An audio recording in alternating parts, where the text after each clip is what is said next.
everybody, and welcome to the Friday Night Drive Western Suburbs podcast. I'm Josh Welge here with Joel Boenitz. Joel, how you doing? Doing pretty well. We're almost there. We're at the finish line now. Obviously, state title week. It's always a fun time around here, and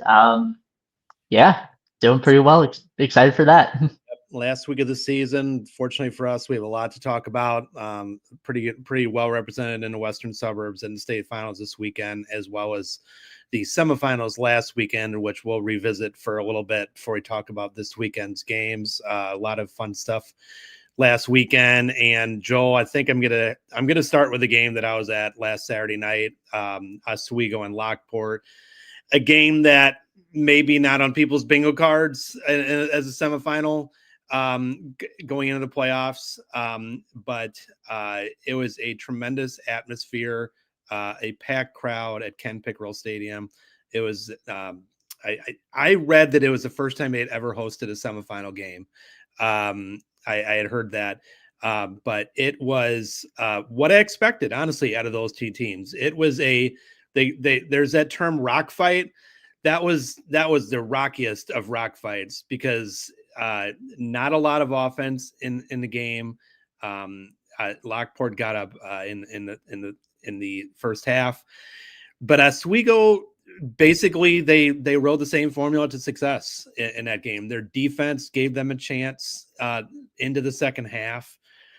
They got a big play. They've typically been a team that, 3 yards in a cloud of dust type thing. I know Coach Brian Cooney has said, but they've had a lot of big plays this year, big long touchdowns, and they got one from sophomore Amar Benir. People might recall he had that huge crosstown game. He had a big 63-yard touchdown run that tied the game early in the fourth quarter. And then the game came down to Caleb Stumpenhorst, who is, I'm not sure, maybe I called him their secret weapon. I don't know if he's a secret, really. He's a weapon for them as a kicker. Kid who kicked a 50-yard field goal earlier in the year. He had a tough night. He had a field goal that was blocked earlier in the game. He had some punts that were sort of shanked that just weren't him. But, I was talking to people on the sideline when Oswego was going on their last drive, and I'm like, man, I really hope they give this kid a chance because you don't often have a kicker like that on your side in your back pocket. And when you have them, you need to use them. So, and they had a 4th and short situation at the 25-yard line, and they went to him, and he drilled it. Drilled a 42-yard field goal. Lockport actually had a chance to tie it at the end.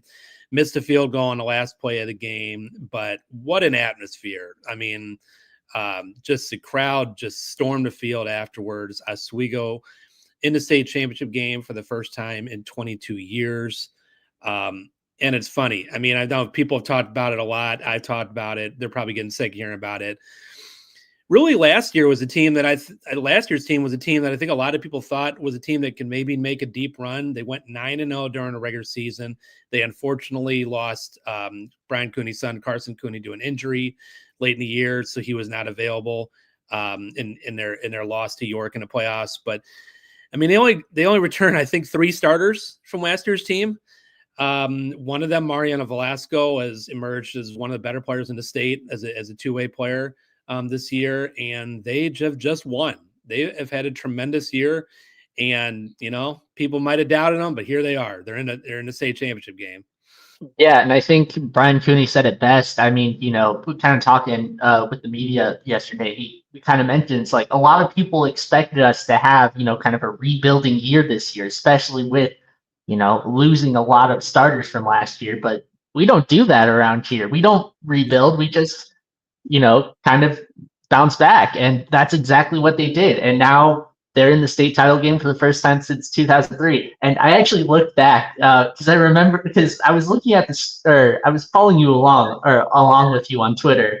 And I saw, okay, this is a very, defensive minded game, 7-0 heading into the fourth quarter.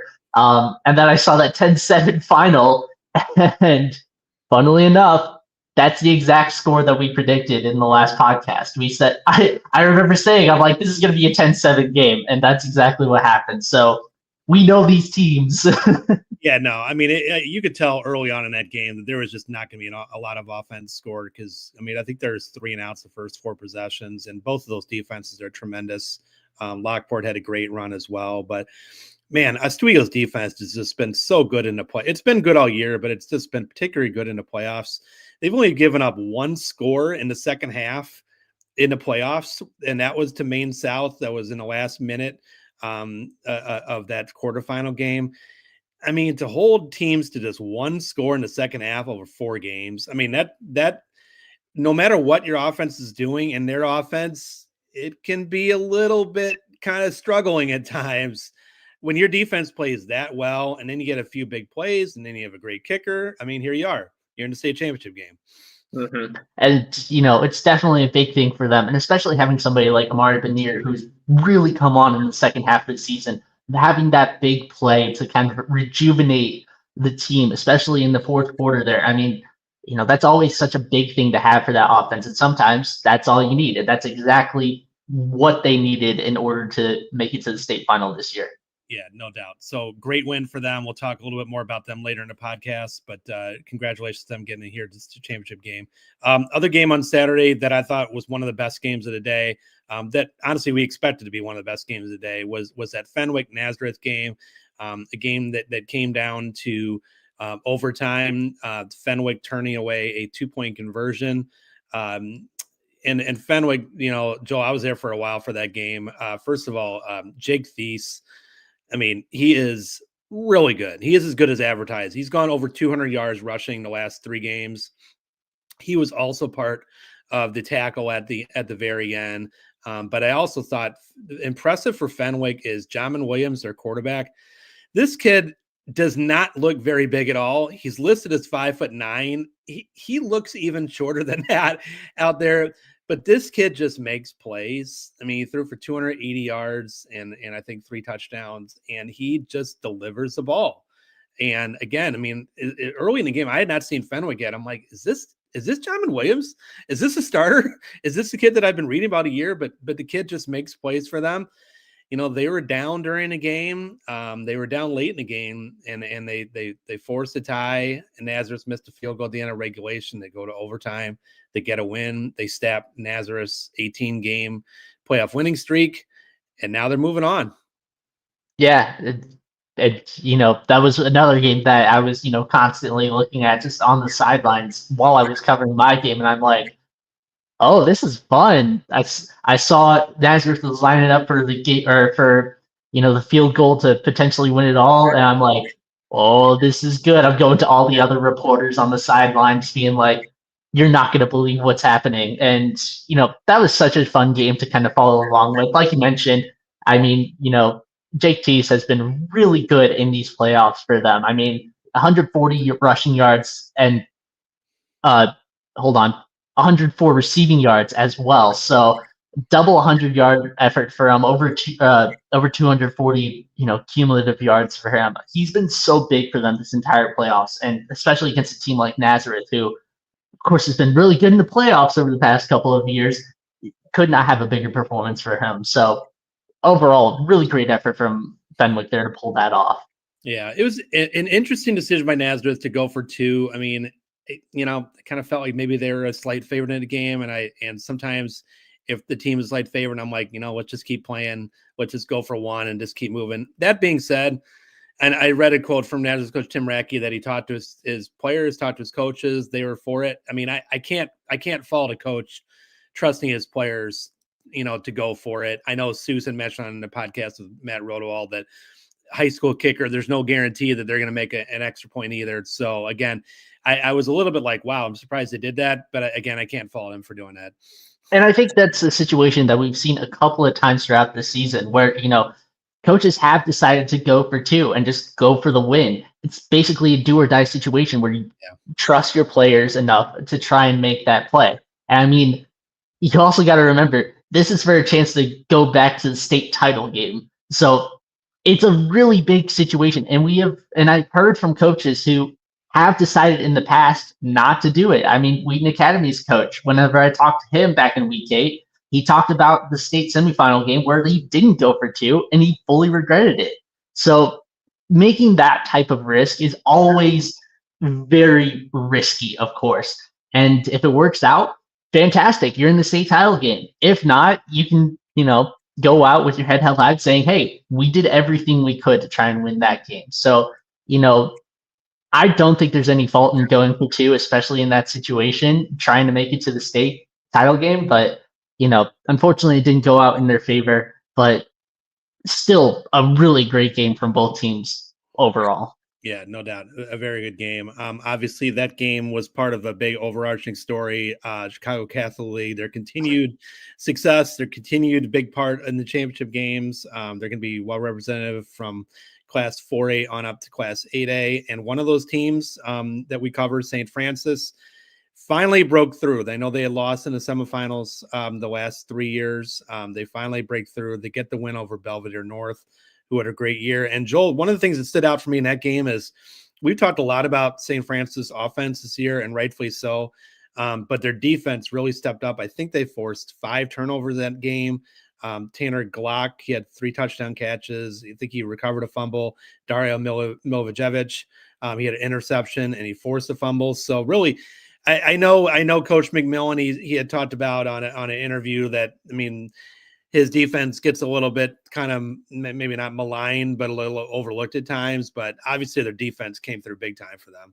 Yeah, for sure. And I think it's kind of funny kind of looking at the stats because, over the past couple of weeks, Tanner Glock has been the big, defensive catalyst for them. And Dario Milivojevic has been the offensive catalyst for them. And it seems like in this game, it was kind of switched for them. So it was great to see the defense kind of pull through in that. And, it's gonna be a rematch in the state final game. And I think, considering how battle tested St. Francis has been throughout the playoffs, 1 touchdown victories over Morgan Park and then top seeded top seeded Prairie Ridge, getting those big wins over that. And then, seeing the team continue to keep that up against King and, of course, Belvedere North last week, definitely a big confidence booster for them. And I'm excited to see what they can do at state.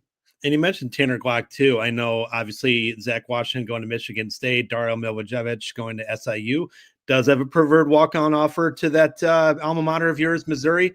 But I know Coach that alma mater. But I know Coach McMillan, he kind of feels like Tanner Glock is a little bit overlooked. Maybe by college recruiting wise, he's certainly been a huge part of what they do success wise. Yeah, and I feel like that's something that's kind of happened, the past couple of years with Dario Milivojevic.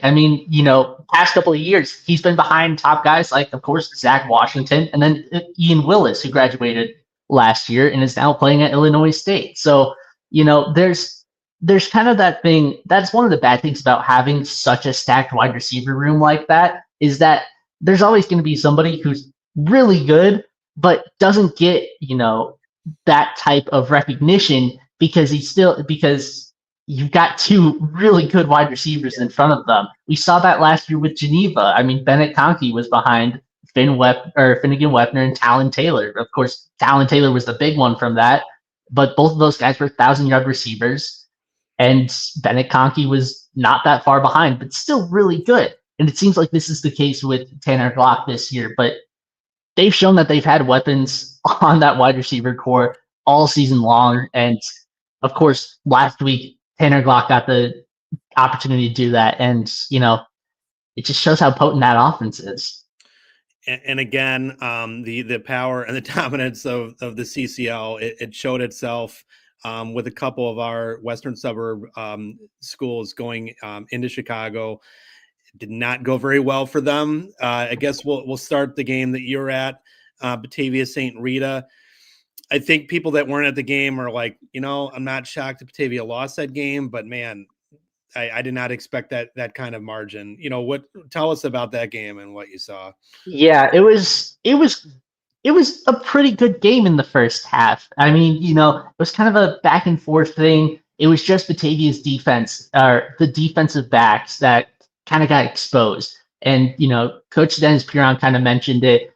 They have a really young defensive backcourt, and they've had it all season long. And that got fully exposed in that first half there. 3 passing touchdowns from Steven Armbruster.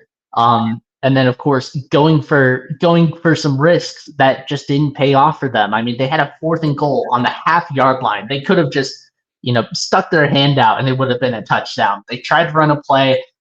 St. Rita read it perfectly and it just fully knocked down any momentum that Batavia had. And it showed in the third quarter, allowing 4 touchdowns. It was 47-10 at the end of the third quarter. And, game ended up 54-34, but a lot of that was, just kind of, fourth quarter, trying to get anything going. But yeah, St. Rita just fully controlled that game in the middle of it. Second and third quarter, it was just all Mustangs, and Batavia couldn't do anything. They couldn't get any of the trick plays that they wanted to work, and that just ended up being their downfall. Yeah. I mean, it's St. Rita, a team that, I mean, they barely, again, with a lot of these CCL teams, it's a big part is getting into the playoffs.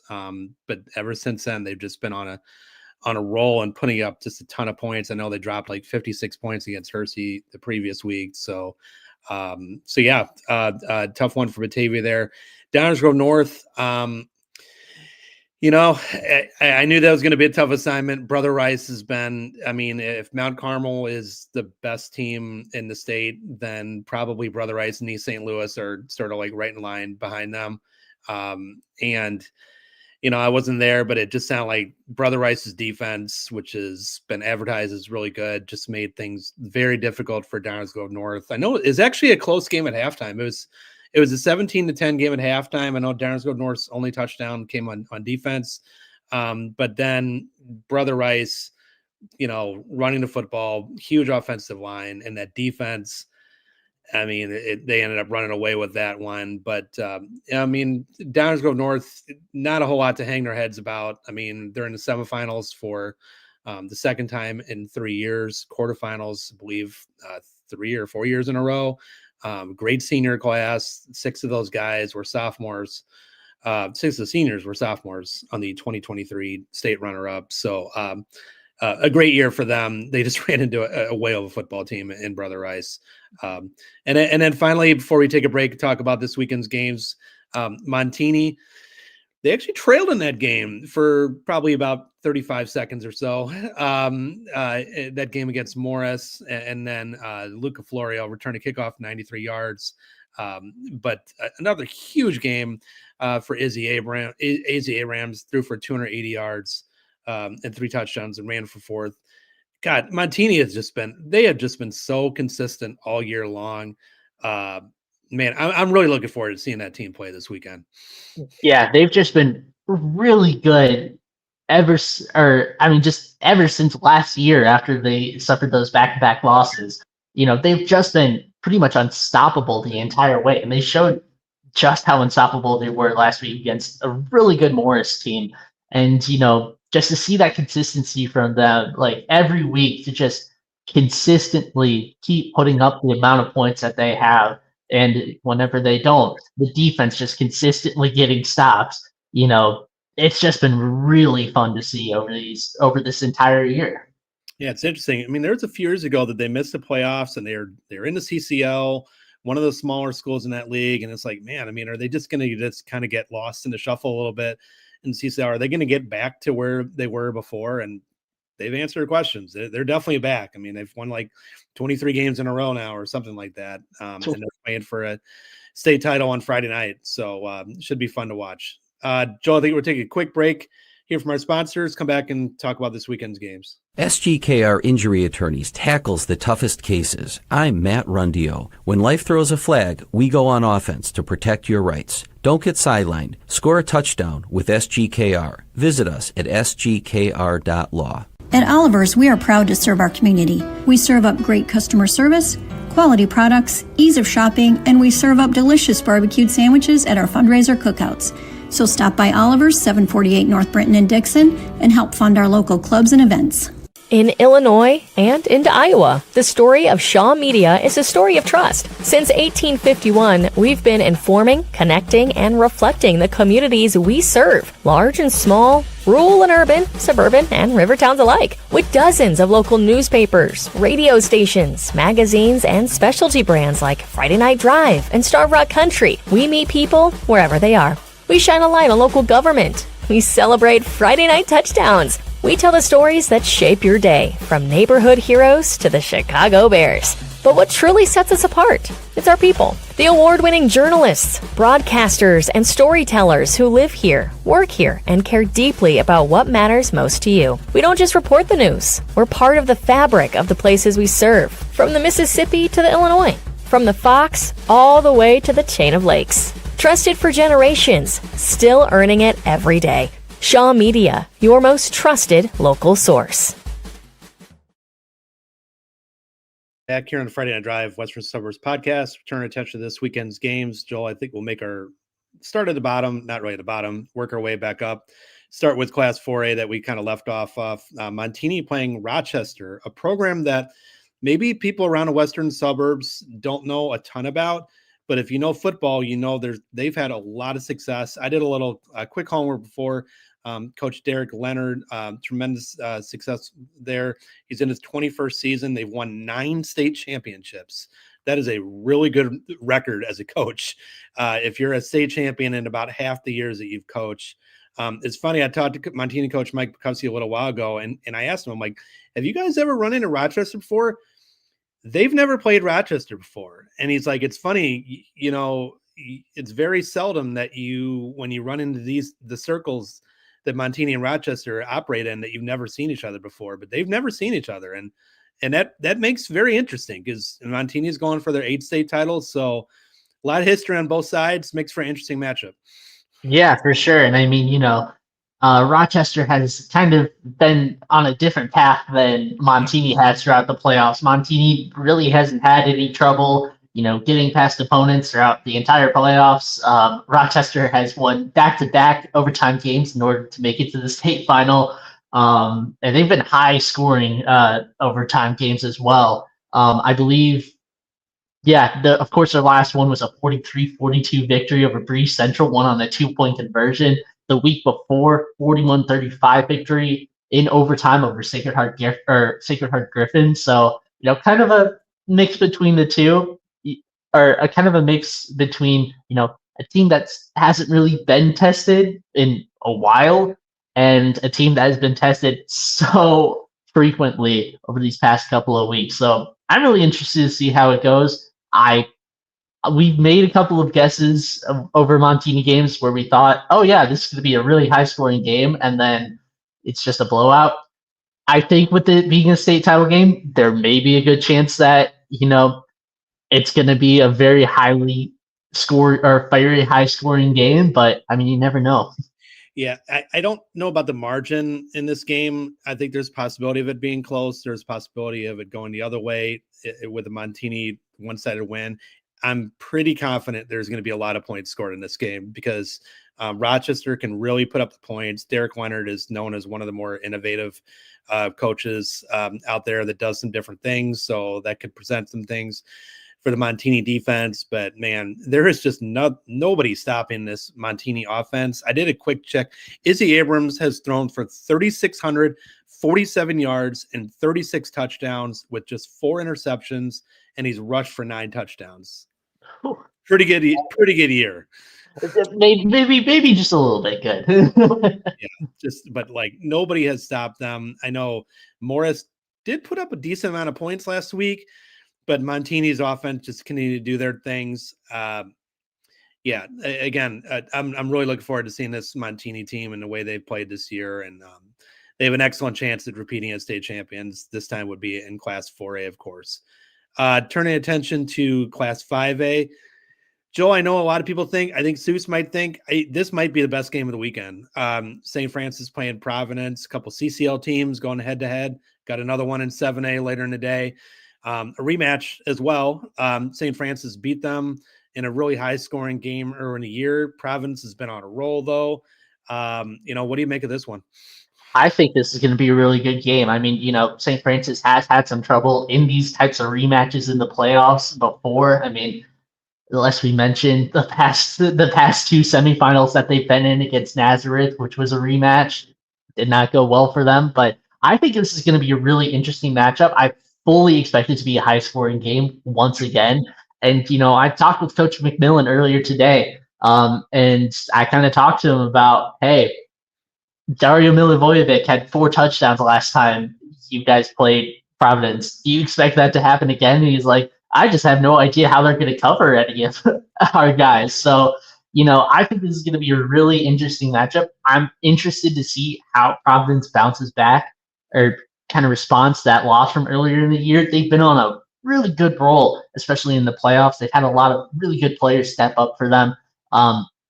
But St. Francis has kind of been on the same level where, they've had a lot of good production throughout the entire, roster this season or during the playoffs. And they've come up big for them multiple times. And, it's going to be a really good battle between 2 battle-tested teams throughout the playoffs. So yeah, I mean, St. Francis, I think they dropped 47 points on them the first time, and I could easily see this game playing out similar to not only that first meeting, but also that St. Francis Prairie Ridge game where it was just back and forth. You score, I score, you score, I score.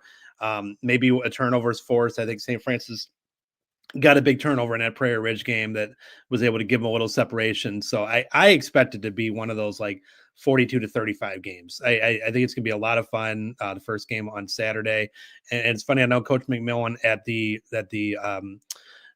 call yesterday with media. He was noting that St. Francis is going for the second state championship by a boys program in school history. As a school that opened in 1956. They won the 2008 state championship for football as well. So this would be a big moment for them, a big opportunity. Providence has won a fair amount of state titles. Don't have it in front of me, but they've won more than one.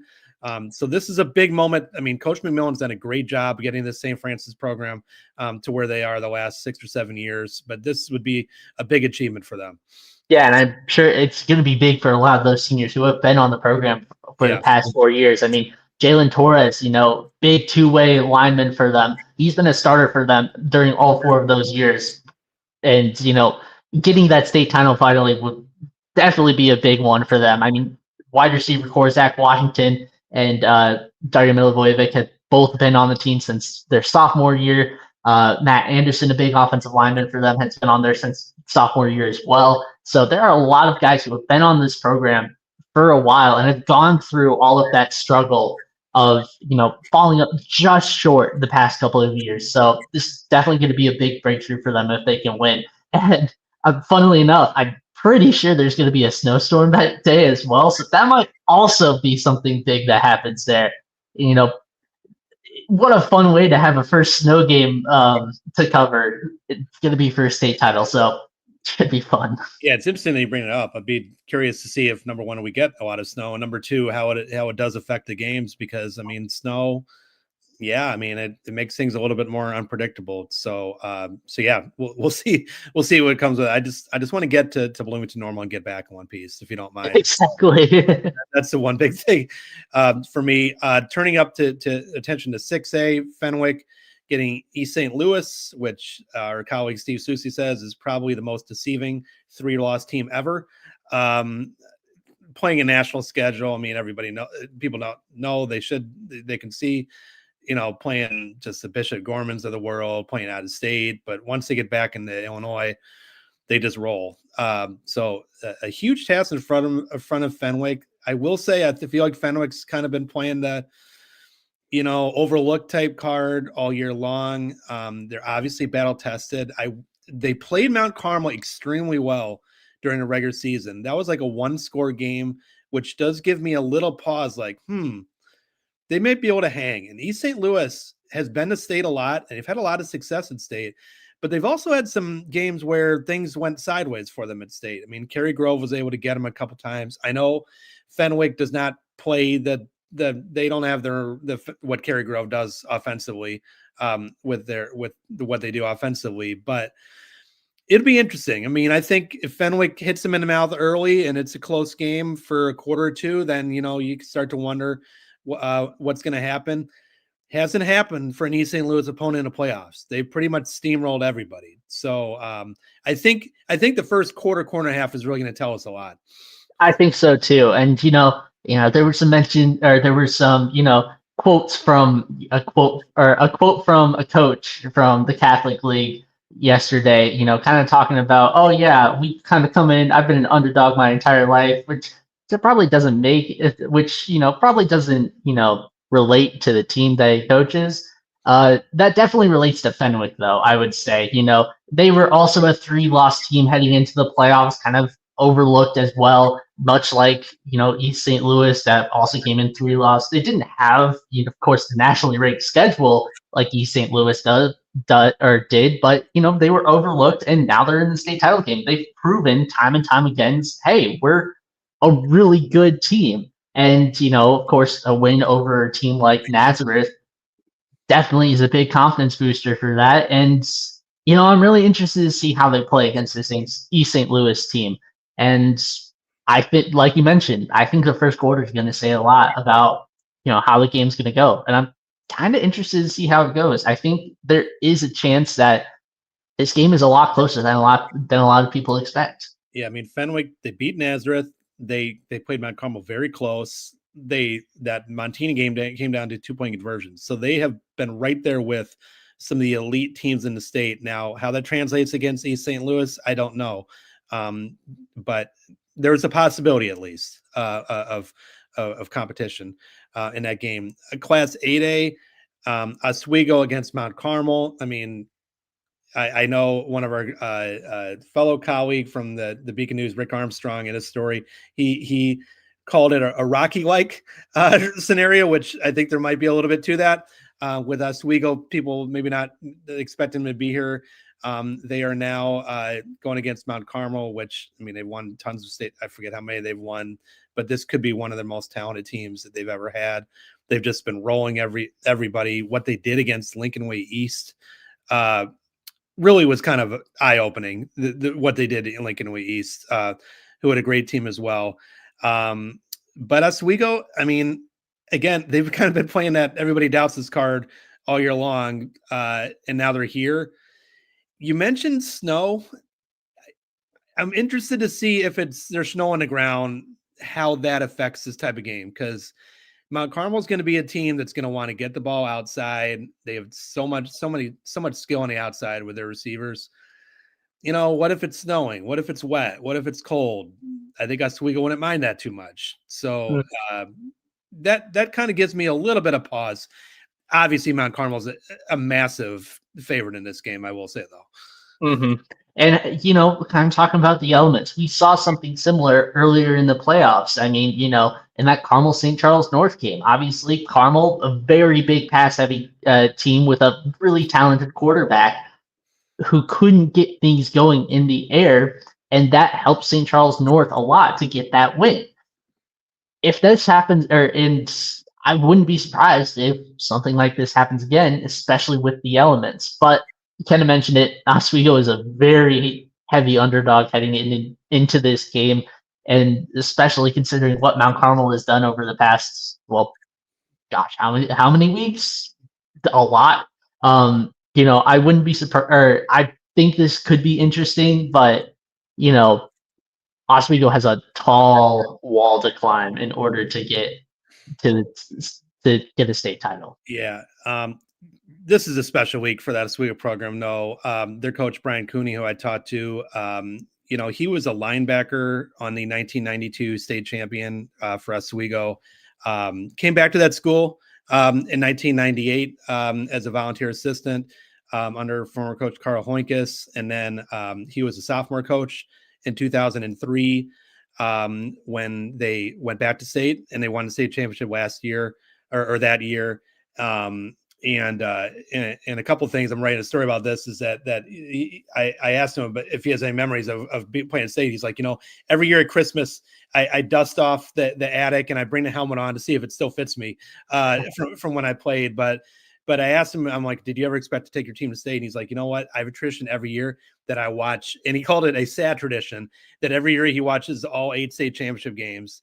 And now he's going to be bringing his team there. So pretty special stuff. His younger son is a junior on this team as well. I know Carson Cooney was their star linebacker last year. So regardless, I mean, obviously they want to get a win, but this is a pretty special week for Oswego and all these teams regardless. So it's going to be a lot of fun this week.